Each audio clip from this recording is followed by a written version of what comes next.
ये model practice set solve करने जा रहे हैं। ठीक है, अगर आपने मार्केट से ना खरीदी तो इसे ले लेना। अब इसमें चलिए शुरुआत करते हैं प्रैक्टिस सेट 1। तो क्वेश्चन नंबर 41 देखिए स्क्रीन पर आ गया होगा। कह रहा है गरिमा ने एक बैग अंकित मूल्य पर 15% की छूट के बाद 816 रुपये का खरीदा। ठीक है, बैग का अंकित मूल्य बताइए। तो हम मान लेते हैं कि अंकित मूल्य 100 रुपये होगा, टोटल 100% होगा। ठीक, लेकिन अंकित मूल्य को दिया गया है 15% छूट पर। कितने परसेंट छूट पर? 15%। अगर 15% छूट पर दिया गया है तो दिया कितने का गया होगा?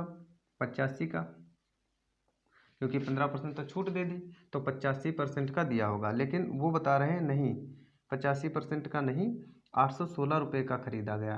तो 85 का मतलब 85% 816 के इक्वल है। तो आप इसको सॉल्व कर लें और यहाँ से 100% की वैल्यू निकाल लें। 17 पचे 85 और इसे देखें 17 चौके 68 और इधर बचेगा 136, 17 अट्ठी 136। ठीक है, तो यानी 5 की वैल्यू आ गई है यहाँ पर 48। आपको चाहिए 100, तो यहाँ पर 20 से गुणा कर दें तो इधर आ जाएगा 100%। और 20 से गुणा करने का मतलब इधर भी 20 से गुणा करें तो ये हो जाएगा 48 दूना 96। ठीक, ये आपका आंसर। ठीक, बढ़ते हैं नेक्स्ट क्वेश्चन पे। तो क्वेश्चन नंबर 42 कह रहा है 10 और 38 की बीच की सभी विषम पूर्ण संख्याओं का योग ज्ञात कीजिए। तो 10 के बाद 11 और 38 के बाद में 37। ठीक है, विषम संख्याओं का मतलब एक के बाद विषम 11 के बाद 13 हो जाएगी। इसी प्रकार से तो सबसे पहले हम ज्ञात कर लेते हैं कि इसमें पदों की संख्या कितनी होगी। पदों की संख्या निकालने के लिए आपको लास्ट वाले से फर्स्ट वाला घटा देना है। ठीक है, तो 7 से 1 जाएगा तो 6 बचेगा, और 3 से 1 जाएगा तो 2 बचेगा, और इसके सार्वंतर से भाग कर देना है। सार्वंतर का मतलब इससे इसको घटा के देख लें कितना आ रहा है, 2, और प्लस 1 कर देना है। तो 13 दूनी 26 और यहाँ पर 13 1 14, पदों की संख्या 14 आ जाएगी। तो आप जोड़ दें 14 पदों का योग। तो सूत्र यहाँ पर होता है SN बराबर N/2 और फर्स्ट टर्म और लास्ट टर्म, ये सूत्र होता है। ठीक है, जोड़ दें तो 14/2, फर्स्ट टर्म है 11, लास्ट टर्म है 37, तो ये आ जाएगा 2 सती 14 और 7, इसको जोड़ें 8 48। देखिए 7 अट्ठी 56, 5 7 चौक 28, 5 33, ये रहा आपका आंसर। बढ़ते हैं नेक्स्ट क्वेश्चन की ओर। क्वेश्चन नंबर 43 कहा गया है कि 39 और 124 के बीच 6 से विभाज्य होने वाली। तो 39 और 124 के बीच 6 से जो विभाज्य है, तो 39 के बाद में कौन सी होगी? 6 से 6 सती 42, यानी 1 42 हो जाएगी।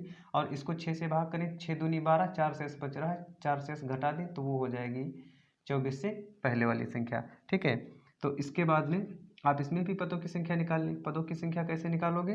पदों की संख्या ही इसमें पूछा गया है। तो पदों की संख्या निकालने के लिए हमने बताया कि लास्ट वाले से फर्स्ट वाली घटा दीजिए, तो ये बचेगा 8, यहाँ से घटा दीजिए, और 11 से 4 जाएगा 7, इसके सार्वंतर से भाग कर दीजिए। सार्वंतर से आप गुणा कर दीजिए। सार्वंतर कितना है? 6 से विभाज्य होने वाली है ना, तो सार्वंतर इसका 6 होगा।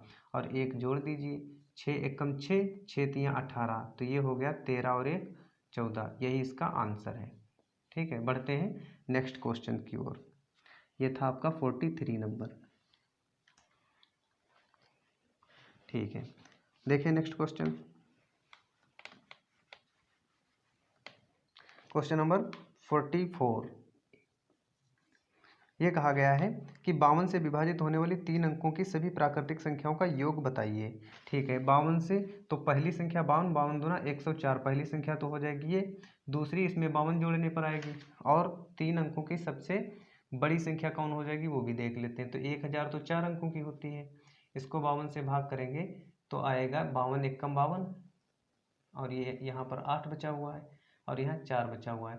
तो 5 9 45 ना, 9 दूनी 18 और 9 बचे 45 और 1 46, तो इसमें से घटाएंगे 2, यहाँ बचेगा और यहाँ से बचेगा 1, यानी ये 12 जो शेषफल आ रहा है ये 1000 से घटा दीजिए, तो ये 988, ये लास्ट संख्या हो गई। अब पदों की संख्या पहले हम लोग ज्ञात कर लेते हैं। इसमें पदों की संख्या के लिए अभी आपको हमने बताया कि इससे इसको घटा दीजिए, तो ये बचेगा 4, ये बचेगा 8 और ये बचेगा 8, इसको इसके सार्वंतर से भाग कर दीजिए और 1 जोड़ दीजिए। सार्वंतर का मतलब 52।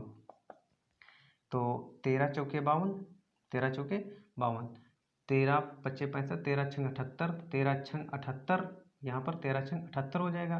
78 2 और 8 10 104, 13 तो ये हो जाएगा 13 9 117 होता, 13 8 104।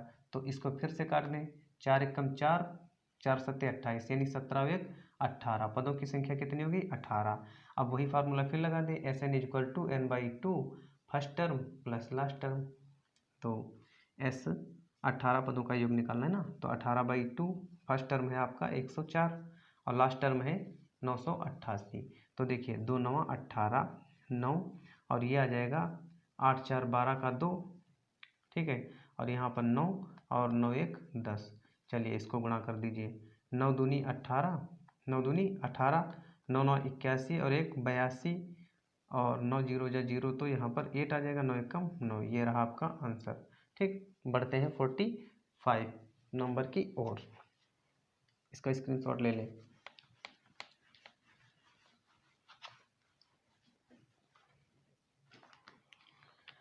ठीक है, 45 नंबर क्वेश्चन कहा गया है। 45 नंबर क्वेश्चन कहा गया है, एक व्यक्ति अपनी मासिक आय का 81% खर्च कर देता है। ठीक है, 100% टोटल हम मान लेते हैं उसकी आय थी। ठीक, 81% खर्च कर देता है तो कितना फिर बचाता होगा? बचाता है 19%। ठीक है, लेकिन क्वेश्चन में कहा गया है कि वो 8,740 रुपये की मासिक बचत करता है, यानी जो बचाता है वो बराबर है 8740 के। ठीक, तो पूछ रहा है वो उसकी मासिक आय कितनी, यानी 100% की वैल्यू आपको निकालनी है। चलो यहाँ से 1% की वैल्यू निकालें। 19 एकम 19 और 19 चौको होता है 19 चौको 76। ठीक है, और इधर से फिर जाएगा 4 7 11, यानी 19 छक्का 114। 100 की वैल्यू आप निकाल दें यहाँ से, 100 से इधर भी गुणा कर दें, 100 से इधर भी गुणा कर दें, तो ये आपका आंसर आ जाएगा। बढ़ते हैं 46 क्वेश्चन नंबर 46 की ओर। 46 नंबर में कहा गया है स्क्वायर रूट 19 प्लस 8 रूट 3 का मान होगा। चलिए इसका मान देखिए। इसमें क्या करना होता है, जैसे इसका स्क्वायर रूट पूछ रहा है तो आप ये समझ लीजिए a प्लस बी का whole square, a plus b 2ab, यही तो होता है a प्लस बी का होल स्क्वायर, ये होता है। ठीक है, तो इसको भी हमको इस टाइप से बनाना है पहले, इसके बाद में ये बनाना है। तो उसके लिए a और b की आवश्यकता पड़ेगी, गुणे में 2ab की आवश्यकता पड़ेगी। तो 2 यहाँ पर है तो 2 यहाँ से अलग कर लीजिए, तो 2 चौके 8। अब जो ये नंबर बचा हुआ ये वाला, ये क्या ए बी का रूप ले रहा है, ए और बी। तो इसमें से ए मान लीजिए आप 4 है, 4 का स्क्वायर करके आप देखें तो यहाँ पर 16 आ जाएगा। और 3 का स्क्वायर करके देखें, रूट 3 का स्क्वायर, रूट 3 का स्क्वायर जब करेंगे तो 3 ही तो आएगा। तो 16 और 3 19 बन रहा है, तो इसका मतलब है प्लस में है, तो इसका मतलब ए का काम ये कर रहा है और बी का काम ये कर रहा है। और स्क्वायर करोगे, स्क्वायर रूट ऊपर है तो स्क्वायर रूट ऊपर से कट जाएगा। तो ये रहा आपका आंसर। ठीक, आप वीडियो को दोबारा देख के समझ लेना। आगे बढ़ते हैं। नेक्स्ट क्वेश्चन कहा गया है,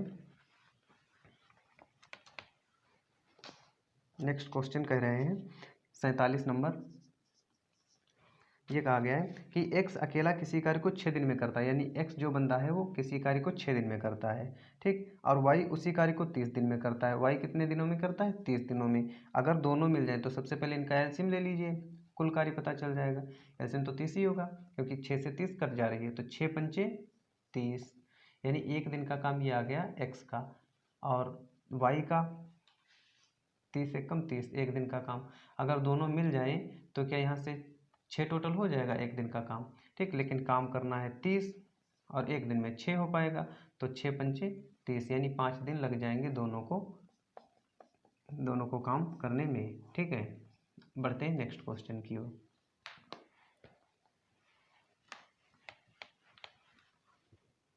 नेक्स्ट क्वेश्चन कह रहा है कि 48, ठीक है, वो भी टाइम एंड वर्क का है।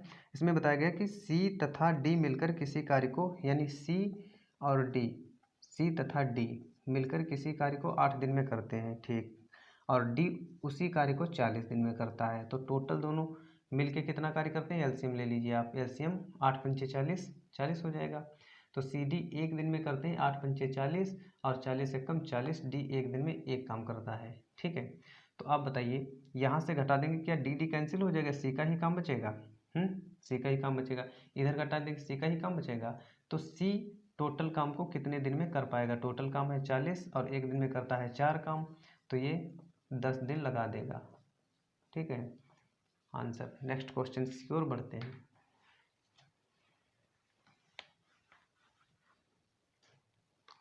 क्वेश्चन नंबर 49 कहा गया है, क्वेश्चन नंबर 49 कह रहा है कि एक वर्ग का विकर्ण, अगर किसी वर्ग का विकर्ण 15 सेंटीमीटर है, कितना है 15 सेंटीमीटर, तो उसका क्षेत्रफल ज्ञात कीजिए सेंटीमीटर स्क्वायर में, ठीक है। तो इसका अगर विकर्ण दिया हो तो क्षेत्रफल जो होता है वो विकर्ण का स्क्वायर बाई 2 होता है, तो इसका मतलब 15 का स्क्वायर बाई 2 हो जाएगा, तो 225 का स्क्वायर बाई 2 हो जाएगा, इसे काट दीजिए, 2 एकम 2, 2 एकम 2 और 2 दूनी 4, 2 पंचे 10, ये रहा आपका आंसर, सेंटीमीटर स्क्वायर पीछे लिख देना, ठीक है। बढ़ते हैं नेक्स्ट क्वेश्चन की ओर।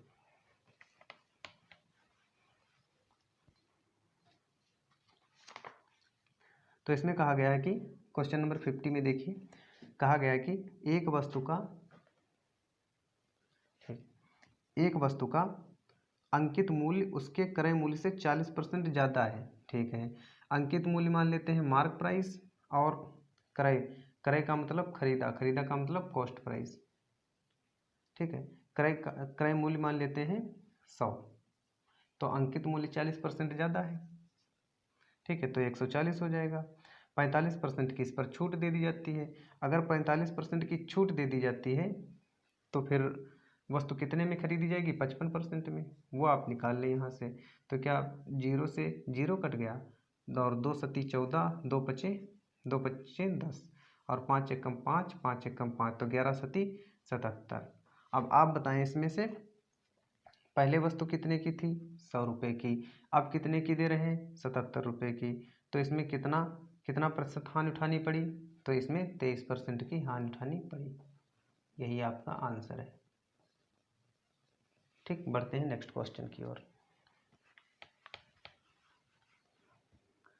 नेक्स्ट क्वेश्चन 51 कह रहा है, 51 क्वेश्चन नंबर कह रहा है कि एक वस्तु का विक्रय मूल्य 2695 रुपये है, यानी विक्रय मूल्य बेचा गया सेलिंग प्राइस एसपी है 2695 रुपये, ठीक, और ये 23% की छूट दी जाती है, तो अंकित मूल्य ज्ञात करें, ठीक है। एक वस्तु है, विक्रय मूल्य यानी इतने की बेची गई, ठीक, और 23% की छूट दी गई है, तो अंकित मूल्य हमने मान लिया है 100% है। 23% की अगर छूट दी गई है तो वस्तु दी गई होगी 77% की, ठीक है, लेकिन जो दी गई है वस्तु वो है 2695, तो इसको बराबर कर दीजिए। अब यहाँ से फिर 100 की वैल्यू आप निकाल लें, चलो 11 सती 77, 11 दूनी 22, इसमें कितने बच गए 4, 11 चौक 44, 11 पचे 55, 7 से भी काटें, 7 एकम 7, 7 त्रिक 21, कितने बच गए 21 और 3 बच गए, 7 पचे 35। 100 की वैल्यू निकालनी थी, 100 के लिए आप इधर भी 2 जीरो लगा दें, 100 से गुणा कर दें, और इधर भी 2 जीरो लगा दें, यही आपका आंसर, ठीक। बढ़ते हैं नेक्स्ट क्वेश्चन की ओर।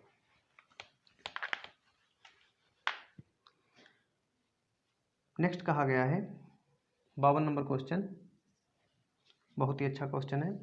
3 खिलाड़ी ए बी सी द्वारा बनाए गए कुल रन, यानी ए बी सी द्वारा बनाए गए कुल रन है 1800, ठीक है।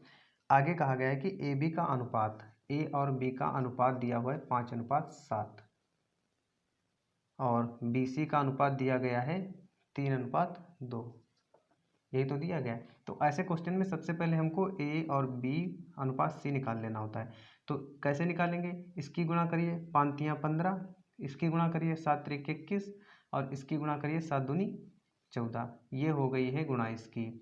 अब टोटल इनका हम जोड़ लेते हैं, तो टोटल जोड़ेंगे ए और बी और सी को, 21 15 35 15 50, टोटल यहाँ पर जोड़ 50 आ रहा है, जबकि यहाँ पर जोड़ कितना दिया हुआ 18, तो दोनों को आपस में बराबर कर दीजिए।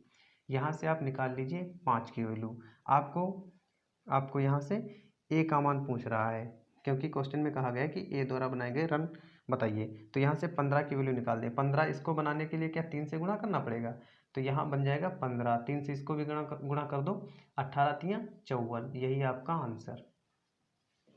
ठीक है, चलिए बढ़ते हैं। यहाँ आय में कितना अंतर है 6 का, और ये बता रहे हैं 24,000 का, दोनों को बराबर कर दीजिए। तो यहाँ से क्या 1 की वैल्यू निकल आई, 6 चौक 24, 4,000।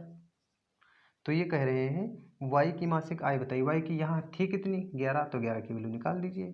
तो 11 से इसको गुणा किया तो 11 से इसको भी गुणा करो, 11 चौक 44, यही आपका आंसर। ठीक है, बहुत छोटे छोटे क्वेश्चन हैं। आगे बढ़ते हैं। 54 नंबर देखो क्या कह रहा है।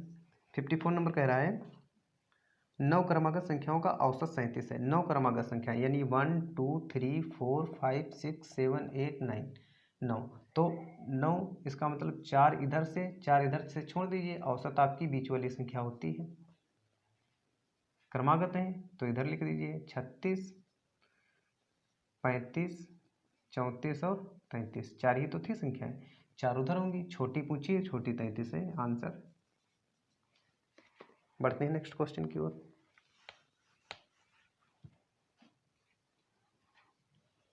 तो क्वेश्चन नंबर 55 कह रहा है 5 वस्तुओं का क्रय मूल्य, यानी 5 वस्तुओं का क्रय, क्रय का मतलब खरीदा, खरीदा का मतलब हो गया SCP, 8 वस्तुओं के विक्रय मूल्य के बराबर है, कर दिया। तो CP और SP का अनुपात आप निकाल लें। जो SP के पास में है वो CP का मान है, और जो CP के पास में वो SP का मान है। तो खरीदी थी किसी चीज़ को 8 रुपये की और बेच दी है 5 रुपये की, तो कितनी हानि हुई 3 की। किस पर हुई 8 पर, तो 100 पर कितनी, आंसर निकाल लीजिए। तो 4 दूनी 8 और 4 दूनी 8, 4 पंचे 20, यहाँ से आ गया है 25 तियां 75, 75 का आधा हो गया 37.5%। ठीक, यह आपका आंसर। आगे बढ़ते हैं नेक्स्ट क्वेश्चन की ओर।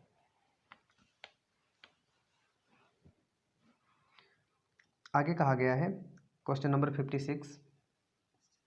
क्वेश्चन नंबर 56 में कहा गया है एक व्यक्ति एक वस्तु को निश्चित मूल्य पर बेचकर 25% का लाभ अर्जित करता है, यानी 25% की फ्रैक्शनल वैल्यू होती है 1/4। अगर कोई वस्तु वो 4 रुपये की है तो उस पर 1 रुपया लाभ कमाता है, तो क्या 5 की हो जाएगी। अब बोले हैं कि अगर हम उसी वस्तु को आधे मूल्य पर बेच दें, तो पहले 5 रुपये की बेचते थे, अब इसका आधा कर दीजिए 2.5 का बेचे। ठीक, तो क्या यहाँ से 1.5 की हानि हो गई, 1.5 की हानि 4 पर, तो 100 पर कितनी होगी। ठीक, तो देखिए ये हो जाएगा 15 एकम 15 और 1 के बाद पॉइंट, 4 से इसको भाग कर दीजिए, 4 तियां 12 और 4 सत्ते 28, 2 बचे, पॉइंट लगाएंगे 4 पंचे 20, यही इसका आंसर है। ठीक है, बढ़ते हैं 57 नंबर क्वेश्चन की ओर। 57 नंबर क्वेश्चन कह रहा है कि यदि किसी आयत की लंबाई में 25% की वृद्धि की जाए, 25% का मतलब होता है 1/4। ठीक है, और अगर लंबाई 4 है, ठीक है, उसमें 1 की वृद्धि कर दी जाए तो 5 हो जाएगा। और फिर चौड़ाई में पूछ रहे हैं कितने की चौड़ाई, यहाँ पर कुछ भी चौड़ाई होगी उसमें कितने की कमी की जाए कि क्षेत्रफल समान रहे, क्षेत्रफल 1 रहे। तो 1 तभी संभव है जब इस वाली संख्या को आप यहाँ पर लिख दें, इस वाली संख्या को आप यहाँ पर लिख दें। ठीक, तभी 5 चौके 20, 5 चौके 20 समान आ पाएगा। तो इसमें देखिए चौड़ाई में क्या 1 की कमी कर दी गई, 5 से कर दी गई, तो 100 पर कितनी, तो 5 दूनी 10, यानी 20% इसका आंसर। ठीक, बढ़ते हैं नेक्स्ट क्वेश्चन की ओर।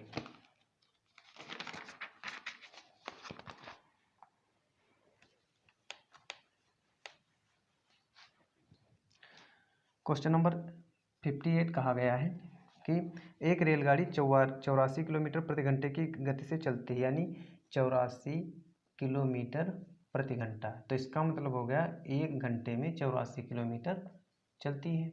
ठीक है। फिर कहा गया है कि 12 घंटों में तय करती है, तो 12 घंटों में निकाल लो कितना तय करती है। तो 12 ऐसे डायरेक्ट लिख दीजिए, 12 से गुणा करके किलोमीटर इतना चलती है। तो ये पूछ रहे हैं फिर 14 घंटे में बताइए, तो दूरी तो ये हो गई 14 घंटे में, टाइम आपको 14 घंटा दे रहे हैं, तो गति बता दीजिए। तो स्पीड जो होगी कुल दूरी बटे समय निकाल दीजिए। क्या 2 छंग 12, 2 सती 14 और 7 एकम 7, 7 दूनी 14, 12 छंग 72, 72 किलोमीटर प्रति घंटा। ठीक है, आगे बढ़ते हैं। क्वेश्चन नंबर 59 कहा गया है, क्वेश्चन नंबर 59 कहा गया है शांत जल में नाव की गति 6 किलोमीटर प्रति घंटा है। ठीक, शांत जल में है नाव की, तो इसको आप x मान लें, 6 किलोमीटर प्रति घंटा। और धारा की गति y मान लें आप, 3 किलोमीटर प्रति घंटा। तो बता रहे हैं कि 8 घंटे में किसी दूरी को जाकर आ जाते हैं। हमने मान लिया कि d दूरी जाकर और आ भी जाते हैं। तो आपको पता है जब धारा की गति दिशा में चलेंगे तो दोनों प्लस हो जाएंगे, 6 3 9 दूरी बटे समय, यही तो हो जाएगा। या आप इसको ऐसे कर लें, T1 = D/9।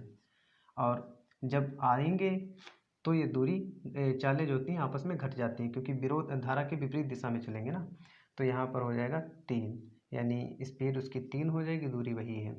टोटल टाइम लगता है 8, तो T1 + T2 लगता है 8। ठीक है, तो यहाँ पर D/9 + D/3 = 8 हो जाएगा। अब देखिए यहाँ पर 3 से गुणा 3 से भाग कर लेते हैं, क्योंकि 9 9 से सेम हो जाएगा और ऊपर हो जाएगा 3 1 4 D, और यहाँ पर है 8। तो यहाँ से दूरी निकाल लेंगे हम लोग, 4 दूनी 8 और 9 दूनी 18, ये इधर से उधर जाएगा ना, 18 किलोमीटर की दूरी वो जाकर चले आते हैं। बढ़ते हैं नेक्स्ट क्वेश्चन की ओर और लास्ट क्वेश्चन की ओर।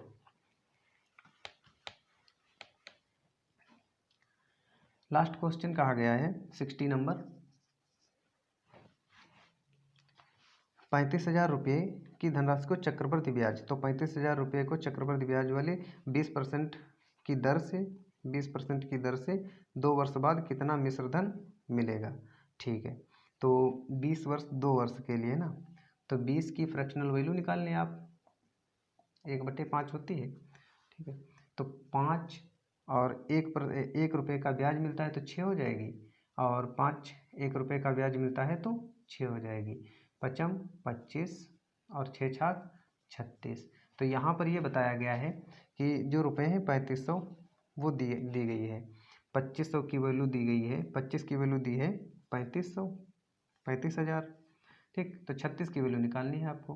तो देखो 5 25 और 5 7 35, इधर 5 एकम 5 और 5 एकम 5, 5 एकम 5 और 5, तो यहाँ हो जाएगा 5 एकम 5, 2 बचा, 5 चौके 20, 36 से गुणा कर दीजिए इसको। तो 36 से गुणा करोगे 14 छंग 84, 84 और 14 तियाँ 42, 42 और 8 50। ठीक है, यही इसका आंसर है। ठीक है, तो इसी प्रकार से अन्य प्रैक्टिस सेट के लिए बने रहिए हमारे साथ, और वीडियो अच्छी लगी हो तो इसे लाइक करें, और जो भी क्वेश्चन ना समझ में आए उसको आप कमेंट बॉक्स में कमेंट करें। ठीक है, तो उसको समझाने का पूरा प्रयास किया जाएगा। Thanks for watching.